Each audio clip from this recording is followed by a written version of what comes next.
sobre esta apertura do Gran Xestión Cultural que, bueno, ven a, de algún modo, a evidenciar que existe unha necesidade a que queren poñer solución moi relacionada con todo isto que estivemos falando aquí durante estes 2 días. Sen máis, dou a palabra a Miguel González e tamén moitas grazas por asistir e compartir este tema tan interesante. Vale. Gracias a vos, os organizadores, fundamentalmente, porque quer dicir que contades con nos para este curso de verán, pois é unha vía de difusión deste grau, que é novo, e como todos os títulos novos, pois precisa de coñecemento e difusión, porque sempre leva un tempo que, digamos, que os posibles destinatarios, primeiro, saban da súa existencia, e segundo, pois que podan ter ocasión de parar de saber de que vai e se lles pode interesar. Entón, nese sentido, eu non vos vou falar de turismo sostible, da que, como ides ver, temos unha materia nesa liña. Digamos que aquí, pues, a miña presentación non é tanto para que aprendades, sino para que teñades unha invitación a aprender, a seguir aprendendo, pues, cursando grados como este, e tamén, pues, para que contribuades a difusión do título entre as vosas redes de contactos e demais. De acordo? Entón, bueno, quero reiterar o agradecemento aos organizadores, a Julio Conde, sobre todo, polo seu trato moi amable en todas as... Teño moitas diapositivas que creo que xa vos pasaron en un PDF no que había algún erro das presas de facelo. Nesta presentación espero que xa non haxe ningún. Entón, ainda que moitas diapositivas non me vou parar en moitos nelas, porque se as vistes, pois, en moita medida que se trata é, por un lado, de facer unha presentación xeral do que é o Gran Xestión Cultural. Para iso xa digo, vou utilizar uns materiais reciclandos que preparara para o que é a difusión do título en outros ámbitos, como nos institutos, tamén por eso hai, digamos, que distintos formatos. Despois, o que vou facer é mencionar algúns documentos que usamos a hora de elaborar a memoria do título, que tamén vos poden servir, se non os coñecedes, tedes tamén aí os enlaces no que vos pasaron, pois para que os podades coñecer. E despois,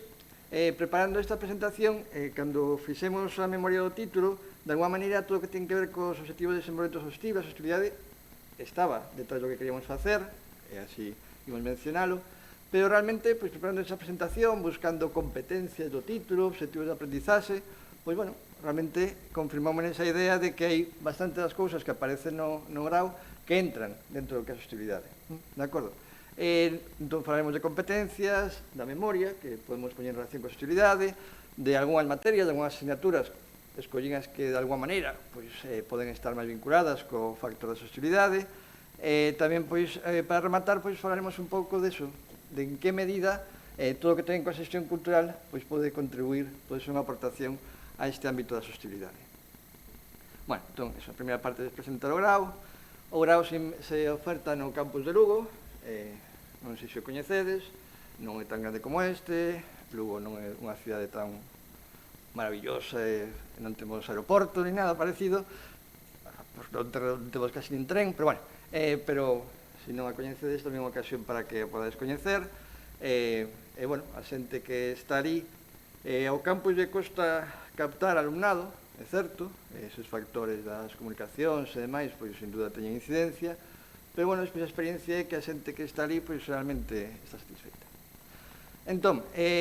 o primeiro, este é un título de xestión cultural, non? Entón, é un título e un pouco na miña presentación que creo que se vexa é que vai en dúas vías. O objetivo era facer un grau profesionalizante, non vou contar o pasado da facultade, dos hitos anteriores, que digamos que non acababa o mellor número de matrícula exixido, entón se nos dixo que teníamos que facer un título pois cunha orientación pois eso, a un nicho laboral claro. Entón, pois é un título que ten unha orientación claramente profesionalizante, é dicir, formar a xestores culturais. Ese é, digamos, que un objetivo claro. Coa idea de que os xestores culturais son un ámbito laboral que a propia UNESCO recoñece como todas aquelas persoas pois, que participan tanto da produción, da promoción, da difusión, da comercialización de bens e servicios culturais. O xestor cultural é un ámbito profesional que ademais recoñecido, en algúns dos documentos que vou mencionar, pois se fala desa necesidade de profesionalizar ese ámbito. Entón, esa é, digamos, que algo que está detrás dese título. Xa adiantando cousas da conclusión, digamos que de alguma maneira o objetivo do grau é formar xestores culturais que estén comprometidos coa sostenibilidade e que entendan a importancia do que é o patrimonio cultural, pois para o que é o turismo sostible, que é o centro deste curso de verán, pero en relación con todo o que é a sostenibilidade. Entón, en sentido, como imos ver, pois no grao se combinan contidos humanísticos, ali temos docentes de áreas moi diversas, de filosofía, de antropoloxía, de historia, de lingüística, de filosofías, pero tamén incorporamos pois materias relacionadas co ámbito da economía, co ámbito do dereito, e sobre todo tamén co ámbito do que é a comunicación, a digitalización e digamos que todo o que ten coa difusión dos produtos culturais. Entón, bueno, nese ámbito de, se antes estivo, digamos que, vendendo as maravillas de Compostela, pois ahora vou vender durante un momento as maravillas do grau, no sentido de que é un grado único no sistema universitario galego e tamén poderíamos decir prácticamente único no sistema universitario español. Hai dous títulos de grau con un título semellante a de gestión cultural en Córdoba e en Huelva, pero realmente son títulos que veñen de atrás e que non teñen ese perfil profesionalizante dese título. De feito, están xa reciclándose, porque son títulos pois máis, digamos que, con un peso maior dos contidos humanísticos. Entón, a idea é que un título, pois que por un lado incorpora, a idea é que os estudantes que o cursen, pois adquiran coñecementos sobre as distintas dimensións da cultura, pero despois que sean capaz de sesionar no sentido de crear produtos culturales, difundilos e demais. Como temos claro que un perfil do alumnado posible, e o ano pasado, primeiro ano de implantación, foi como poño aí, se implantou ano pasado, bueno, non, ano pasado, este curso, 2022, ainda estamos nel, foi o primeiro curso de implantación. Entón, como teníamos claro que un perfil probable de alumnado, pois é alumnado que xa está traballando no ámbito da cultura, pero que non ten unha titulación específica, pois promovimos as dúas modalidades, a modalidade presencial e a modalidade presencial. O carácter claramente profesionalizante pois está vinculado a que temos unhas prácticas que son obrigatorias. Non me vou deter aquí no que é a presentación das materias, porque despois na última parte pois hemos poñido foco en algunhas delas que poden estar máis relacionadas. Pero, bueno, mirando aí, pois sabedes que hai materias de patrimonio, de poboación de territorio, de TIC, esa idea de economía, esa idea de componentes humanísticos, componentes relacionados coa economía, componentes tamén relacionados coas linguas como instrumento necesario para difusión, pois ustedes aí, de novo, patrimonio, literario, artístico, linguas, industrias culturais, digitalización de arquivos e bibliotecas, tecnoloxías digitais, comunicación intercultural, patrimonio e identidade cultural, políticas culturais, diversidade lingüística, medios audiovisuais. Podo determe aquí, bueno, entre que despois tamén a recollo, pero despois, xa ao final, presidente, non teñamos tempo. Hai, por exemplo, unha materia optativa, análise de datos. Podo aproveitar isto para mencionar que, a hora de elaborar a memoria, contamos con unha comisión asesora externa formada por persoas, por profesionais da cultura, na que formaba parte pois, un representante da Consellería de Cultura Galega, un representante da Asociación Profesional de Xestores Culturales de Galicia, pois a directora da Rede Musística de Lugo, bueno. E, por exemplo, moitos deles nos decían, e contamos con eles un pouco para que eran o que podían ser demandas de coñecementos, de competencias por parte da xente que se dedica a xestión cultural de maneira profesional, ainda que non teñan un título de xestores culturales. E moitos deles nos decían que era necesario o que era o análise de datos. Falaba xente do Big Data e todo o demais. Digo porque podía ser unha consulta que entón por que optativa? Pois decidimos que na búsqueda de captar alumnado, potencialmente de calquera tipo de bachillerato, pero moi probablemente que pode ser máis atractivo para o bachillerato, xente que cursa o bachillerato de artes ou o bachillerato de ciencias sociais, como esta é unha materia que ten unha parte pois eso, de cuantificación, se a poñemos como obrigatoria, podía facer que alumnado non a collese. Entón, é unha materia que pode ser importante, por lo menos así non lo decían os xestores ou a xente que se dedica a profesionalización, que era unha cousa que notaban que lles faltaba, ter un certo coñecemento de digamos que de dinámicas de análise cuantitativa, pero a ofertala como optativa, pois, toda aquela persoa que digamos que todo está chegando ao terceiro curso, pois se vexa con unha formación previa ou que é capaz de adquirila, pois a poda cursar. Bueno, aí aparece en cuarto esa de turismo cultural e desenvolvemento, que a materia que non sei se a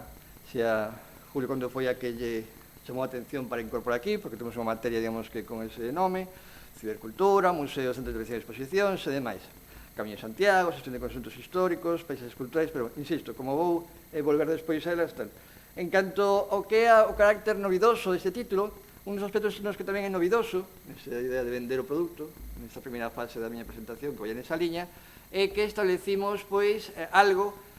que os que estamos na universidade nos últimos anos, pois, cando foi da pandemia, se está falando moito da pandemia, pois, desde a propia, digamos que, reitoría, incluso se falaba das xuntas, se nos invitaba que tiña que ser unha avaliación fundamentalmente continua, se viña a decir que había que camiñar que aí. Bueno, pues, como non estamos facendo título en ese momento, decidimos facer un título tamén en sentido novo, no sentido de que na memoria, por tanto, eso, digamos que exixe a todas as materias, se establece un mínimo de variación continua dun 40% e un máximo de 90%. Pero en ninguna materia a variación continua pode ter un peso menor do 40%. E en ninguna materia, isto é o que máis está costando por parte de algún profesorado que lle costa tal, en ninguna materia o exame pode ter un peso maior dun 40%. Vale? Entón, esos son aspectos nesse sentido de recollerse. Bueno, entón, simplemente esa idea de un título que quere ofertar ao seu alumnado pois, coñecementos humanísticos, porque se entendemos que van a ser profesionais de xestión de cultura, teñen que ter coñecementos de distintos ámbitos da cultura, pero moi vinculado tamén co que son as novas tecnoloxías cun carácter profesional. Dentro dos profesionais recollo aí pois, o que pode ser pois, a idea de xestores de política, ou que, por exemplo, os técnicos de cultura en concellos e institucións, digamos que un dos perfis laborais máis claros é a idea de técnicos de cultura nos concellos, porque prácticamente os concellos cun tamaño medio, todos eles teñen digamos que un técnico de cultura. Bueno, pois tamén labores para a hora de elaborar, digamos que proxectos culturais, eventos culturais, a hora de avalialos e demais. Última diapositiva en sentido de vender o produto. En que consiste eso da modalidade semipresencial? Digo, por se algún de vos, en algún momento quere cursalo sin vivir en Lugo, pois a idea é que hai unha hora a semana de sesión, digamos que presencial, en horario. Esa sesión dase en aula, pero se transmite tamén por streaming, de maneira que, por exemplo, este primeiro ano, pois na aula había 2, 3 persoas, a maioría estaban conectados a Teams e seguían esa sesión desde as súas casas, vivan onde vivan, de acordo? Entón, a sesión, digamos que esa, que se dá na aula, tamén esa extracción de memoria, hai que retransmitila por streaming, de maneira que se pode seguir a través de streaming, nese momento a través de Teams, a donde un estea conectado. O único que presencial é, obrigatoriamente presencial, menos que hasta ahora, hasta que a universidade que nos acolle non faga unha normativa de docencia semipresencial que non ten, e ao mellor pois poda dar cabida a que os examen nese tipo de modalidades, como se fai en outras universidades, pois se pudese contemplar que tamén non exixen a presencia, pero a día de hoxe o único que é obrigatoria a presencia é para facer os exames nas datas oficiais. Ainda que, como vos decía antes, en algunhas materias os exames teñen un peso dun 10% e a xente moita non a ten que facer. De acordo? Bueno, entón, vimos xa a ver un pouco como construímos ese título e ver un pouco en que medida nese título hai aspectos que creo que encaixan no que ten que ver coa sostenibilidade, no que ten que ver co que é a temática deste curso de verán. Tedes aí, insisto, creo que se vos pasou un PDF, pois a quen interesa, un documento moi breve,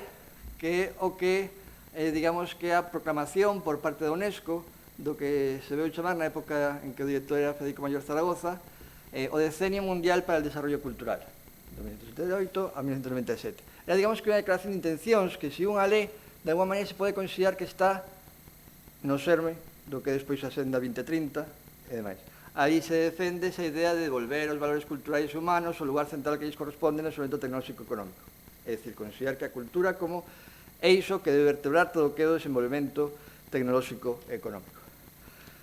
Outro documento que, se estáis interesados no ámbito da cultura relacionado coa sostenibilidade e o desenvolvemento, é o que se coñece como a Senda 21 da Cultura. A Organización Mundial de Cidades e Gobernos Locais, imagino que o Elxindo, segundo que o coñece, que consultarían, pois esta Organización Mundial de Cidades e Gobernos Locais, no 2004, reuníronse en Barcelona e, digamos, que estableceron pois unha serie de obxectivos coa liña de convertir, digamos, que a cultura na base do desenvolvemento, a idea de fomentar pois o que sería todo o que ten que ver coa diversidade, todo o que ten que ver coa sostenibilidade, con territorio, e todo iso se recolle nesa declaración de esta Senda 21 da Cultura de 2004. Esa Organización Mundial de Cidades e Gobernos Locais reuniuse tamén no 2015 en Bilbao, digamos que elaborou tamén un documento con unha serie de accións nesa liña, pois, de vincular a cultura coa economía, coa sostenibilidade, cos dereitos humanos, co respeto á diversidade. Bueno, recollo aí, pois, afirmacións nesa liña dese documento de que ningún desenvolvemento poderá ser sostible se non se dá importancia aos factores culturais, que o desenvolvemento humano só é posible se se ten unha consideración explícita da cultura, que a diversidade cultural é o principal patrimonio da humanidade, e esta é unha idea que, bueno, se tivésemos tempo, merecía a pena deterse nela, e que é, desde logo, un eixo central no noso título, e que pode parecer unha obviedade, pero está moi longe de selo, e, desde logo, creo que é algo no que hai que traballar, porque está, digamos que, levase moito tempo, digamos que nas instancias institucionais, o Consello de Europa, a UNESCO, tal, traendo esa idea, pero eu non teño moi claro que teña calado na sociedade. A idea do patrimonio cultural como elemento fundamental para a construción das identidades comunitarias e demais. Un documento que si coñecedes, que entendo que tamén se vos tería falado, que sin duda está, digamos que, nos fundamentos deste curso de verán, é a Xenda 2030 para o desenvolvemento sostible. Entón, a idea, como imos ver despois, non hai ningún deses ODS, ningún deses objetivos específico para a cultura, que é algo que, como vos ver, se ten a veces cuestionado, criticado, pero sí que é certo que na declaración da Xenda 2030 pois sinala eso, que hai que fomentar o entendemento das culturas, que hai que promover o respeto e o recoñecemento da diversidade natural e cultural, e a idea da importancia de que as culturas contribuan ao desenvolvemento sostible. Dentro da nosa memoria do título recollemos como hai obxectivos, ODS, os obxectivos de desenvolvemento sostible, que, insisto, que non haxa un deses 17 obxectivos que este especificamente relacionado coa cultura, pero temos, por exemplo, o obxectivo ODS 4, que creo que se falaba nunha das comunicacións de onte, vinculado coa educación, no que se fala expresamente da contribución da cultura ao desenvolvemento sostible. No ODS 8, relacionado co traballo, pois tamén se fala de que hai que promover un turismo sostible, temática do curso de verán, promover a cultura, os produtos locais. No ODS 11 se fala tamén de proteger e salvaguardar o patrimonio cultural e natural. É dicir, non hai un dos obxectivos de desenvolvemento sostible específicos á cultura, pero moitos deles está detrás algo que para min debería resultar claro, pero que posiblemente non o xa tanto, e a idea de que sin cultura non pode haber desenvolvemento sostible. Falaremos un pouco despois disso. Outro documento que quero mencionar, que co que traballamos a hora de elaborar a memoria do título, que, por tanto, está detrás do diseño do título, é o que a UNESCO promoveu na Conferencia Intergubernamental sobre Políticas Culturais para o Desenvolvemento en Estocolmo do 98, no que se establecen obxectivos, como é, por exemplo, de promover que as políticas culturais teñen que ser un aspecto central das políticas de desenvolvemento, se fala claramente de salvaguardar o patrimonio cultural, tanto material como inmaterial, falase tamén de promover as industrias culturais, e tamén nese documento se fala do que é outro eixo do noso título, ou mellor o eixo principal, que é da necesidade de profesionalizar as persoas que traballan no ámbito da cultura. Entón, aí xa se menciona expresamente a necesidade de profesionalizar o sector cultural. Nesa liña do que é a profesionalización do sector cultural, pois tamén facemos mención de un documento de 2005 de formación en xestión de políticas culturais relacionado co que, digamos, que o ámbito iberoamericano, tamén se inclúe España e Cuba, Portugal, no que, por un lado, pois se fala de perfis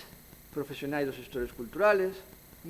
entón se recolle pois cales poden ser as competencias, a formación que lles fai falta, que tipo de actividades desenvolven. Tamén se recolle con esta data pois o que podían ser ofertas formativas que en Iberoamérica, en España e Portugal había para formar, para profesionalizar os asentes que traballan no ámbito da cultura. Un documento importante para nós, a hora de elaborar este título, é o que ten que ver co este documento Perfil del Gestor Cultural Municipal, publicado pola Universidade de Cádiz en 2019, pero, bueno, en realidade é un documento resultado de reunións entre profesionais da xestión cultural, sobre todo de xestión cultural no ámbito municipal, institucional, que botaban en falta títulos que formaran a persoas que podían ser profesionais eficaces no ámbito da xestión cultural, sobre todo no ámbito institucional. E aí se sinalaban unha serie de competencias que a partir da súa propia experiencia laboral consideraban necesarias. Se fala de coñecemento e análisis do territorio. Entendo que, bueno, polo que estive hoxe a mañá, desde logo para tal, pois desde logo no ámbito do turismo, en calquer ámbito da xestión cultural, é necesario ter, digamos, que ferramentas que entendan que a cultura ten que ver coa interacción que as comunidades temos co territorio no que vivimos, e, por tanto, é necesario coñecer o territorio, o coñecemento das artes, das correntes artísticas do pasado e actuais, coñecementos de administración e de xestión, coñecementos relacionados co que é a mediación intercultural, co que é a comunicación. Non podemos ter produtos culturais, non vai poder formar parte dun desenvolvemento da comunidade na que formamos parte se non somos capaces de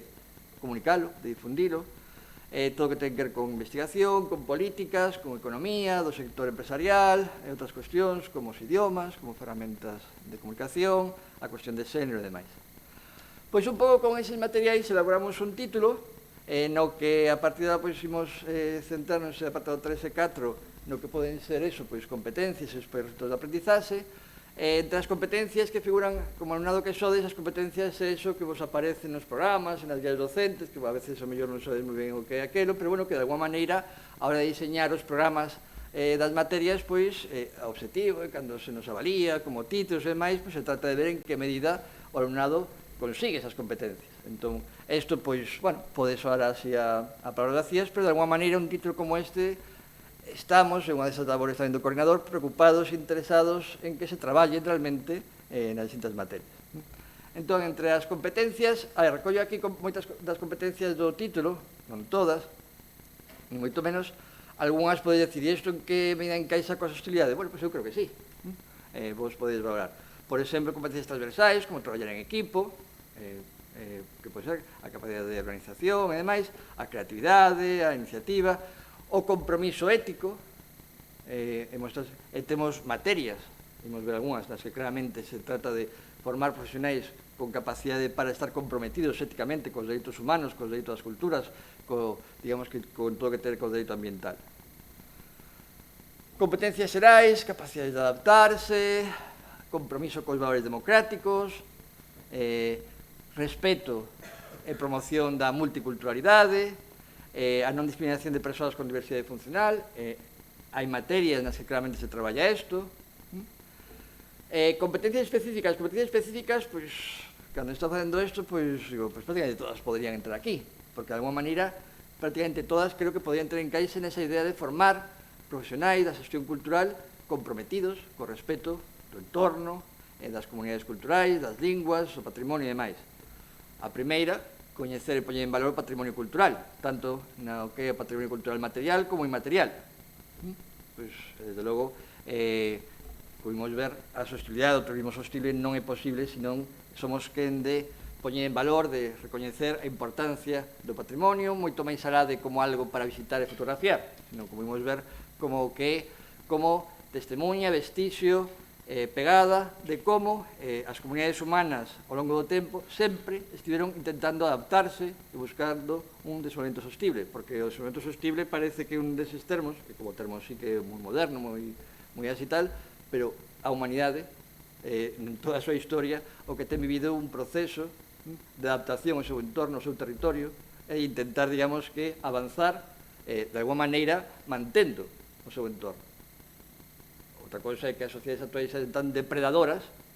que, digamos, que precisemos convertir isto nun saber académico, pero o saber experiencial en todas as comunidades humanas sempre foi o desenvolvemento sostible. Moitas veces creo que é interesante darse conta de que a veces poñemos nomes, terminoloxías e creemos que estamos inventando algo. Posiblemente o que sucede no noso tempo é que sexamos a sociedade vivencialmente e experiencialmente menos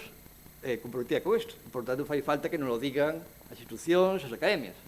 os nosos avós, os nosos bisavós,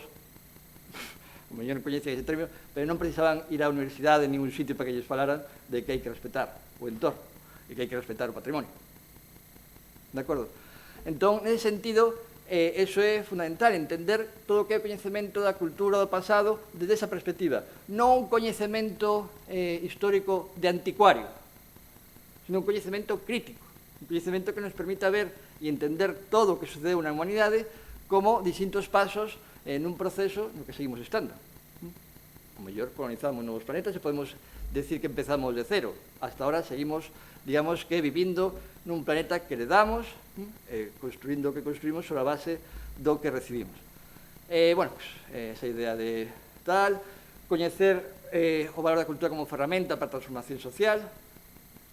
e iso é importante, todo o que ten que ver con proxectos culturais, todo o que ten que ver con estrategias de comunicación cultural, que é outra pata fundamental do grau, dotar ao alumnado de capacidade para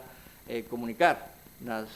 digamos que no que as novas tecnoloxías, esos proxectos culturais. A competencia específica 14 pois podría ser a máis relacionada co título deste curso de verán,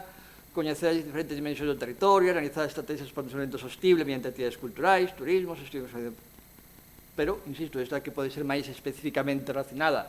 co este curso de verán, pero ao que me gustaría é que percibirades que detrás de todo o que é o diseño do grau, detrás das competencias, digamos que se busca formar persoas, formar cidadáns, formar profesionais comprometidos con esa idea de que realmente casi desenvolvemento sostible é un oxímoro, porque ou é sostible ou non é desenvolvemento. Entón, bueno, neste repaso tamén do título, rapidamente, pois, recolle algunhas materias, non? Vemos, o que aí poño son resultados de aprendizaxe que figuran na memoria, e que, por lo tanto, tamén figuran no que son os programas das materias. Despois, todos ponemos a experiencia de profesorado, de profesores que respetan máis ou menos programas, pero todo isto está sacado de memoria, e a hora de elaborar os programas, eu, como coordinador, teño que ver que nos programas se recollen cada unha das materias esos resultados de aprendizaxe, as competencias que figuran na memoria. De acordo? Entón, bueno, pois unha materia de antropoloxía cultural, por exemplo, esa idea de coñecer outras culturas, do diario intercultural, patrimonio arqueolóxico, esa idea de conservación do patrimonio arqueolóxico, por exemplo, en Lugo temos moita patrimonio arqueolóxico, máis que en Santiago, vamos a presumir ese sentido, entón é importante tamén formar nese sentido, todo o que ten que ver coa diversidade lingüística, promoción da diversidade lingüística, todo o que materias relacionadas coa economía, valoración económica dos servicios culturais, unha materia obrigatoria en primeiro de poboación, territorio e paisaxe, relacionada coa idea dos paisaxes culturais, o que, digamos, que ese resultado da interacción do home co entorno natural, e como se van configurando pois, o que hoxe en día se chama paisaxes culturais, aínda que non ten un reconhecimento oficial da UNESCO como paisaxes culturais, porque hoxe en día en España recoñecidos oficialmente como paisaxes culturais, se non recordo mal, está Aranjuez, está as Médulas, pero, bueno, máis próxima a nós, creo que un exemplo claro de paisaxes culturais é a Ribeira Sacra, como, digamos, que se construye, digamos, que a partir da interacción do home e o entorno, as actividades económicas e demais, pois, o que, digamos, que un paisaxe cultural. As TIC, para, digamos, que a difusión, todo o que ten que ver tamén con patrimonio literario, pero non como un estudio de literatura, memorizar obras e demais, sino a idea de como recuperar ese patrimonio literario, como poñerlo en valor, todo o que ten que ver coa digitalización, por exemplo, hai materias relacionadas con bibliotecas, pero non para formar, digamos, que un coñecemento total, sino para ver todo o que son as actividades que están facendo nas bibliotecas como ámbitos de socialización da cultura, de difusión da cultura, a digitalización dos bens documentais, imagino coñecedes, hoxe en día cantos de vos ides a biblioteca física, pois detrás de todo aí toda unha cuestión dunha política de digitalización de documentos. Todo o que ten con esa parte de economía, de marketing, de cuestiones tal, unha materia de marco legal para a xestión cultural, nos lo decían esa comisión asesora externa, que era necesario que os futuros profesionais da cultura tivesen algunhas nocións do que é a xurisdicción relativa coa xestión cultural, por exemplo, relacionado coa propiedade intelectual, unha materia que se chama patrimonio artístico, vinculado, pois eso, non é historia da arte, é un achegamento ao patrimonio artístico, pero é relacionado con todo o que é as medidas de protección, de como se inventaría, como se pode catalogar, como se poden redactar informes de variación de patrimonio, de conservación de patrimonio, unha materia de tecnoloxías digitais para a xestión cultural, a posta en valor do patrimonio cultural require hoxe en día que sexamos capaces de difundilo nos novos ámbitos de comunicación, unha materia de patrimonio e entidade cultural, é dicir, entender o patrimonio como manifestación do que son as comunidades humanas, entón, en ese sentido, unha materia relacionada con todo o que é esa dimensión da comunicación entre as culturas, pensar que todos se comunican como nós é un erro, eu son profesor de lingüística, pues estas son as que me interesan personalmente, pero esa mesma idea de acercarnos, digamos, que o que é a comunicación verbal, entendendo o que é a súa diversidade, unha materia de políticas culturais, Unha materia, e esta lle deixo unha diapositiva específica porque esa que ten un nome máis claramente vinculado con este curso, unha materia chamada eso, Turismo Cultural e Fomento Sostible, unha materia obrigatoria. O que recolle aí son os retos de aprendizaxe que figuran na memoria, pois veis aí, de fomento sostible, turismo cultural, a idea de valorar todo o que son aspectos de impacto económico, social e ambiental do turismo, coñecer ferramentas para recopilar información xeográfica, ademais, cibercultura, redes sociais e audiencias activas, esa idea de que temos que saber que hoxe en día a comunicación funciona de maneira distinta. Isto creo que se vai retransmitir por YouTube, pues non, bueno, que tal, pues non, aí a partir de aí habrá todo o que ten que ver con esas ideas, audiencias que non son pasivas, sino que van a valorar, van a facer comentarios, como eso moitas veces influe máis que o que poda, digamos, que ser o que un di. Unha materia relacionada coa historia das mulleres e do xénero, incorporando a perspectiva de xénero a formación do noso alumnado. Unha materia de ética profesional e cívica, materia obrigatoria, nese sentido que decíamos antes, aquelo de compromiso ético tal, pois, vale, non é simplemente que esteja a competencia, hai unha materia, digamos que específica, obrigatoria, para traballar co que é o coñecemento por parte do alumnado dos dereitos culturais como dereitos humanos, do respeto á diversidade, do compromiso moral, unha materia de museos, centros de interpretación e exposicións, no que na propia materia, na memoria, pois figura o ODS da Senda 2030, esa idea de os museos xa non como algo que imos visitar de novo para sentirnos abrallados e tal, sino como un elemento de integración social. Hoxe en día todo o que ten que ver coa digitalización dos museos, todo o que é a virtualización dos museos, de nova pandemia, sin duda acelerou isto, pero a partir de aí está para quedarse. Non sei se moitos de vos tedes experiencia de facer visitas virtuais a museos, pero claramente se vai cara a eso. Sesión de diversidade lingüística, bueno, porque xa estamos cerca das 6 e non quero que vayades máis alá do tempo programado, que neste remate da... Tamén me gustaría deixar un rato para se tedes alguna dúbida, ademais. Se non te importa, tamén deixamos un ratiño máis que empezas a estar. Sí, no, pero bueno, que decir que todo isto, se tedes as diapositivas, a mí me interesa que saibades un pouco tal, prefiro tamén avanzar cara ao final, non? Esa materia de análisis de datos a que xa falei antes, pois imaginaba que a esa altura xa íamos estar cerca das 6, pois esa idea que comentaba antes, necesidade de coñecer técnicas de avaliación cuantitativa, pero é optativa para eso, para que se o perfil do alumnado non tivo estudios de matemáticas e demais, pois que non diga, non vou facer iso porque vou ter que, de repente, estudiar matemáticas, algo que non fago desde a ESO, mellor, bueno, eso. Medios audiovisuais, a capacidade de utilizar tamén os discursos audiovisuais, os textos audiovisuais para a transmisión da cultura, unha materia de Camiño de Santiago, a idea de traballar o Camiño de Santiago pois como os Camiños de Santiago como vías de integración cultural, digamos que como ámbitos de construcción dunha paisaxe cultural, realmente, unha materia de xestión de conxuntos históricos, de como traballar na protección, conservación de conxuntos históricos, como de Compostela, ou como todo o que son as cidades patrimonio da humanidade, e demais, as paisaxes culturais das que xa levo falado, que é un concepto así moi novo, que cada vez se promove máis desde a perspectiva da UNESCO, de esa idea de interacción, en que medida a interacción do home sobre a paisaxe pois o configura. Podemos decir que, en sentido, todas as paisaxes son culturais, pero, bueno, de alguma maneira, aquí o que se trata de destacar aquelas paisaxes nas que a pegada do home e da súa actividade ou económica ou, digamos, que arquitectónica, pois é máis clara. Remato, entón, xa con este último apartado, no que a idea é dicir, entón, en que medida a cultura e a xestión cultural é importante no ámbito da sostenibilidade. Nese sentido, no que vos poño aí é un documento que creo que de interese, publicado en 2020, Cultura y Desarrollo Sostenible, aportaciones al debate sobre la dimensión cultural de la Agenda 2030, tedes aí tamén o índice, coordinado por Alfonso Martinel, que é unha persoa, digamos, que relevante, pioneira no ámbito español, no traballo, digamos, que do que é o ámbito cultural, desde a perspectiva da sostenibilidade. Entón, bueno, aí se fala pois de distintas ideas en que eso non hai ningún objetivo de desenvolvemento sostible específico da cultura, pero como a cultura é indispensable para que esa sostenibilidade. Moitas veces eu cando vexo que se fan debates como estes, o que boto en falta é unha primeira cuestión, e é que é a sostenibilidade senón un concepto cultural, que me explique. Entón, realmente non creo que teñamos que defender que a cultura é importante a sostenibilidade, que o propio concepto de sostenibilidade é un concepto cultural. Se entendemos a cultura como todo o que devén da nosa aprendizaxe, da nosa interacción co entorno e cos outros, é dicir, do noso proceso de socialización, pois o turismo e a sostenibilidade non é senón algo de carácter cultural. Bueno, entón,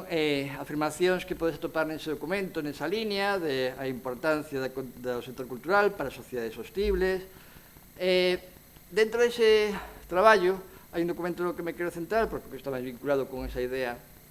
do que pode ser un título universitario no ámbito da sostenibilidade, de Simo Rever, titulado Universitarios por unha ciudadanía global, Patrimonio Cultural e Desarrollo Humano, no que se sinala algo que xa antes adiantaba e do que estou convencido. E a idea de que se queremos formar a cidadáns, digamos, que teñan ese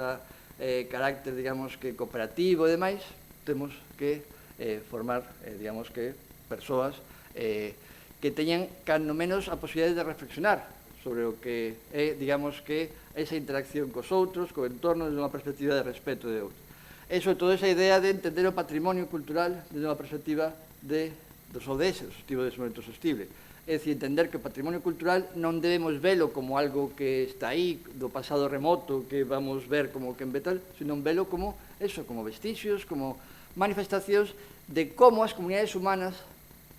interactuaron co seu entorno buscando a sostenibilidade. É dicir, cando vamos a unha catedral e vemos nos din como aproveitaban para que entrara máis luz, como aproveitaban para que os lugares foran os máis frescos posibles, os máis... Eso é sostenibilidade. Non o chamaban así,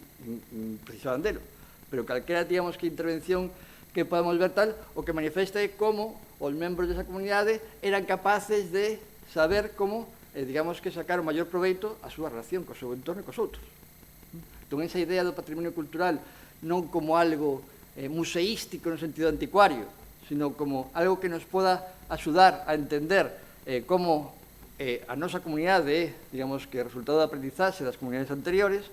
como, digamos, que o patrimonio cultural é unha manifestación do que hai entidades entre os grupos humanos, ao longo do tempo, ese concepto de patrimonio o deseable, di el con ese xogo de palabras, pois creo que é fundamental para entender o sentido dun título como nos. Na parte de conclusións dese documento, pois se fala eso, da importancia da relación entre sistemas culturais e comunidades educativas, é dicir, formar cidadáns capaces de, se non teñen capacidade de innovación, de inventiva, de creatividade, non podemos ter persoas capaces de abordar os retos do desenvolvemento sostible. Entón, remato en 2 minutos, un pouco a modo de conclusión. Entón, en que sentido o noso título, o grado de xestión cultural, pois pode ser unha aportación e pode estar ben encaixado, mesada na unidade de Julio e tal, nun curso como ese de sostenibilidade? Pois creo que sí, porque se trata de formar persoas, ciudadanos que estén comprometidos co respeto e coa conservación da diversidade cultural e lingüística. E iso, podo decir que no ámbito da lingüística da que me encargo, todas as materias teñen esa idea. Traballar coa idea tamén de paisaxe lingüístico, de coñecer o que son as linguas na súa diversidade, na súa realidade, non no carácter prescriptivo, impositivo, normativo, sino no que é a realidade das linguas, no ámbito tamén de formar persoas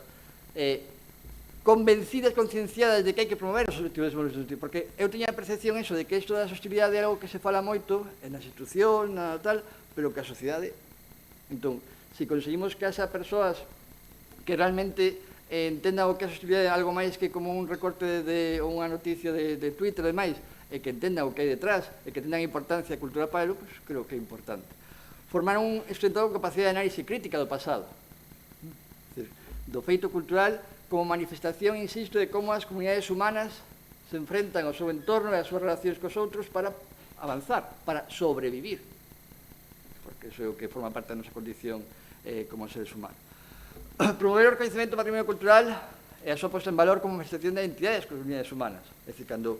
vemos algo que ten que ver co patrimonio cultural, velo como eso, como non a obra, porque aquí se debe falar de cultura non de cultura en mayúsculas, das grandes logros artísticos do xenio humano, sino a cultura como o que todo o que son as manifestacións de como as comunidades humanas se relacionan entre elas e co que lle rodea. Formar profesionais da xestión cultural, que é unha das liñas do grau, formar profesionais da xestión cultural, pero formar profesionais da xestión cultural que sexan sabedores de que a cultura é algo fundamental para que sexa posible un desenvolvemento sostible. Proporcionar ao alumnado competencias e destrezas que lles permitan difundir no entorno digital, porque esa é outra peza fundamental do grau. Que sean quen de, non de ter un coñecemento crítico só, pero se non son despois capaces de difundirlo, de dar a coñecer a sociedade, de transmitilo, pois tampouco imos ter persoas que vayan a ser eficaces nesa liña da sostenibilidade. Entón, hoxe en día teñen que ser persoas que sean capaces de facer páxinas web, de comunicarse nas redes, e hai materias, como vimos, nesa dirección. Incentivar un emprendimento cultural que compatibilice rendibilidade e sostenibilidade. Hai materias sobre marketing, sobre economía, porque, evidentemente, quen se vai a dedicar a eso todo no ámbito privado vai ter que poder vivir deso. E a idea é que podamos ter xente que viva da cultura, pero que viva da cultura o tempo que está, digamos, que contribuindo a que a sociedade se comprometa cada vez máis, non na sostenibilidade, no sentido que din os da UNESCO, a ONU ou naquel curso de verán, sino a idea de que, pois eso, que a sostenibilidade non é senón sentidiño. Quer dizer, se queremos seguir vivindo, pois temos que respetar os outros e o que nos dá cabida, que é o noso entorno. De acordo? E, para rematar, pois, a idea de que se trata de fomentar un respeto ao territorio e ao patrimonio cultural do territorio como elementos imprescindibles para un turismo sostible. Entón, nese sentido, creo que este grado pode contribuir á formación de persoas, cidadáns e alumnado nesa liña. De acordo?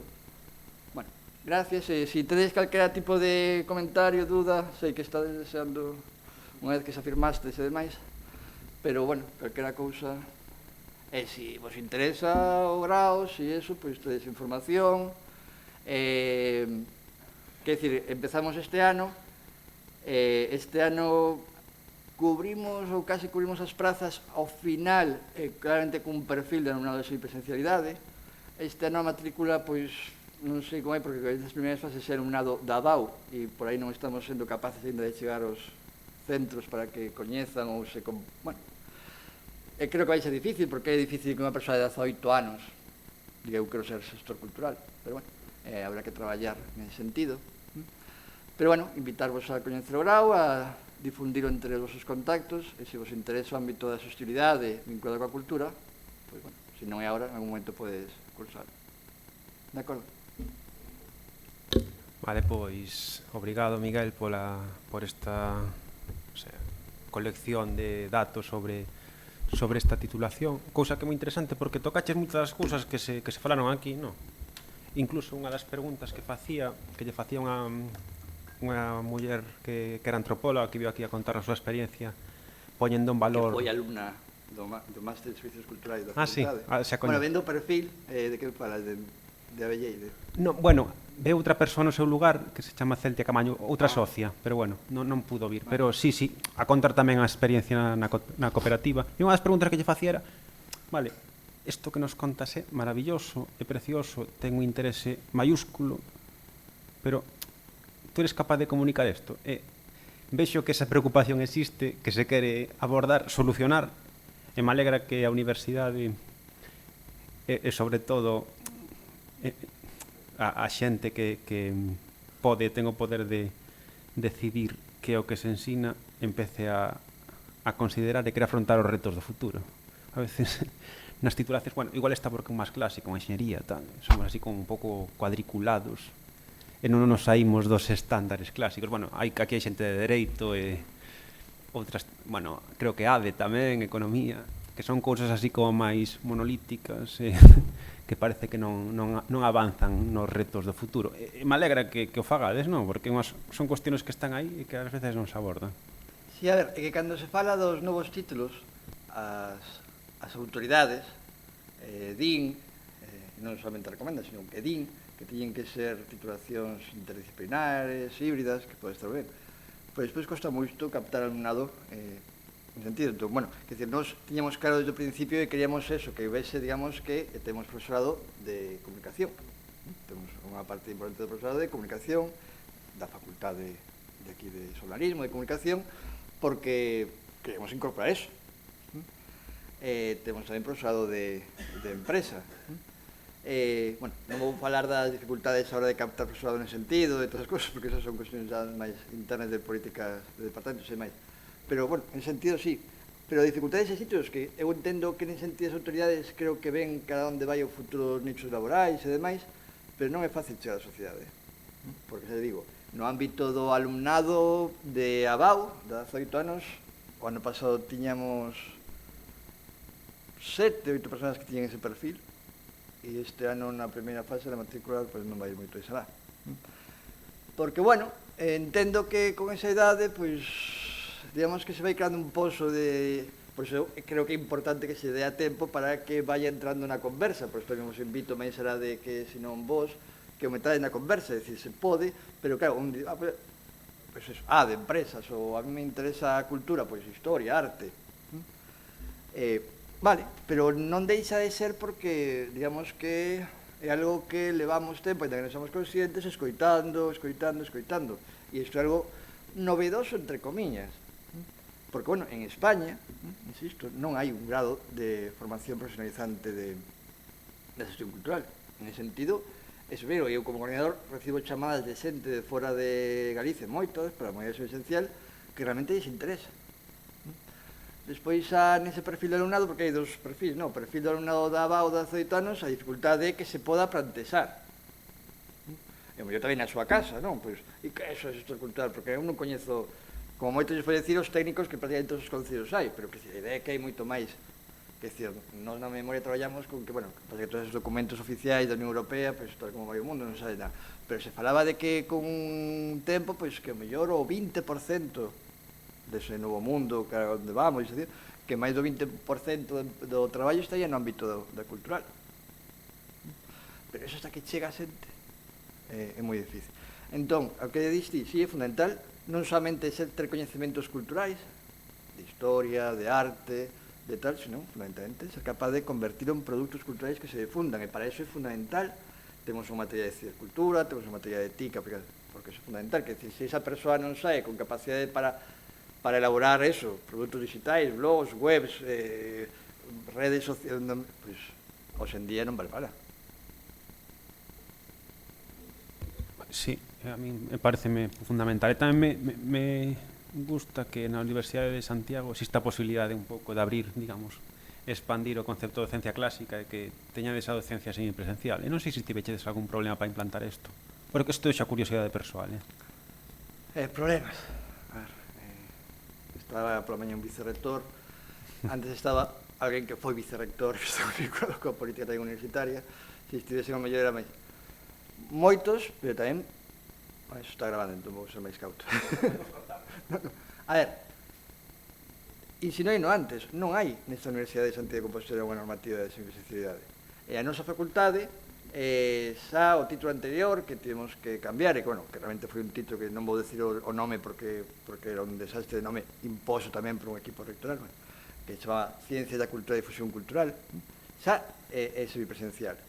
E o máster este que cursou tal é semipresencial de moitos anos. Entón, en sentido, por aí se vende, cando vañen os equipos rectores, sí, como sodes un centro pioneiro, tal. Sí, pioneiro, pero no aire, porque non hai unha normativa. Entón, eso dá moita dificultade. Porque, por exemplo, cando che van preguntar de xente tal, pois, pero entón, isto é como a UO, como a Universidade Oberta de Cataluña. Como non hai normativa, pois, en principio temos que asustar as normativas que hai, por exemplo, a hora do que é a permanencia, o perfil dun ano sin presencia, moitas veces xente que traballa, etc. Entón, a idea é, por exemplo, facer unha normativa que a hora de o que son, digamos, que con máis facilidades para anular matrícula, porque para a modalidade parcial, que permita, por exemplo, concentrar os exames, porque moita desa xente, cando se di, non, tens que vir a facer o examen,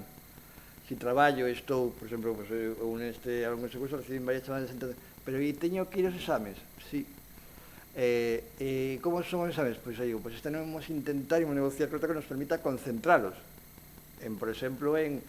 3 días, concentrados para que, se tens que vir desde Sevilla,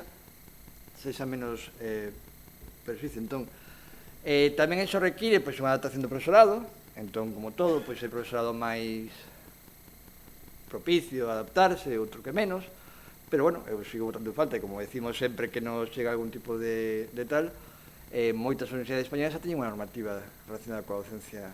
virtual ou semipresencial que a USC sigue sin ter. Entón, eso, de alguma maneira, fai que teñamos que estar improvisando. Entón, pois establecimos, por exemplo, ese sistema. No título anterior que tiñamos non obrigábamos aos profesores a transmitir as clases, entón moitos nos facían, entón nesta obrigamos, o sea, esta normativa na memoria, de maneira que todas as sesións presenciais hai que transmitilas por streaming, de maneira que eso permite que a persoa que está en calquera sitio, pois, as poñemos polas tardes, esas sesións en presencial, porque en principio é máis fácil. A asistencia non é obrigatoria, non pode ser obrigatoria. Establecimos cuestións como esa, como que como mínimo 40% esa variación continua, e pode chegar ao 90%, entón, por exemplo, en primeiro, que o que se ha implantado, pois hai varias materias, en que a variación continua, a base de facer traballos e demais, vale un 90%, co que moito alumnado, ainda que se sabe fora, non ten que ir facer o exame. Bueno, entón, hai que ir adaptándose e demais, pero que decir, é difícil porque todo o que decir, a xente, incluso a xente nova tende a ser conservadora. Entón, xa chigo, na docencia semipresencial é máis xente, digamos, que está traballando xa, e que de alguma maneira, pois, digo, es que isto, claro, realmente me gustaría, se na miña época tivese eso, teria feito, porque isto, ahora que estou traballando nesto e que é o que me interesa, eu digo, sí, claro, pero presente, se houvese cando ti tiña 18 anos, con 18 anos non ibas pensar, porque é moi difícil a coa xente de 18 anos que vayan fora do perfil de, pois, quero ser abogado, quero ser enfermeiro, quero que... E non o digo como crítica, é normal, porque, digamos, que o que vimos recibindo eses perfis profesionais que coñecemos. Pero, se pensamos un pouco máis alá do que digan as autoridades, se seguimos nesta digitalización, se seguimos, bueno, se isto non estou, seguimos con a certa sostenibilidade, falamos de que cada vez vai haber máis traballos que van ser, digamos, que feitos por tal, pois, que vai haber cada vez máis socio, e que vai haber cada vez máis tal, pois, ten sentido pensar que nun futuro non moi lonsano, realmente, gran parte do que, ou unha parte do traballo, teña que ver con, digamos, que xestionar o que é as actividades de ocio culturais dunha ciudadanía que, según nos din, cada vez vai ter que traballar menos físicamente. Pois... Bueno, non sei se vos interesou ou non. Sí? Bueno. Sí, non sei se tes algunha cuestión, apreciación, comentario neste momento. Se non, son as 6:15, deixamos aquí. Agradecer a presencia de Miguel, que viu especificamente desde Lugo para isto. Así con que, bueno, que o circuledes un pouco por aí xa me conformo. Sí, eso, información relevante. Comentaba antes o tema do PDF. Os PDFs non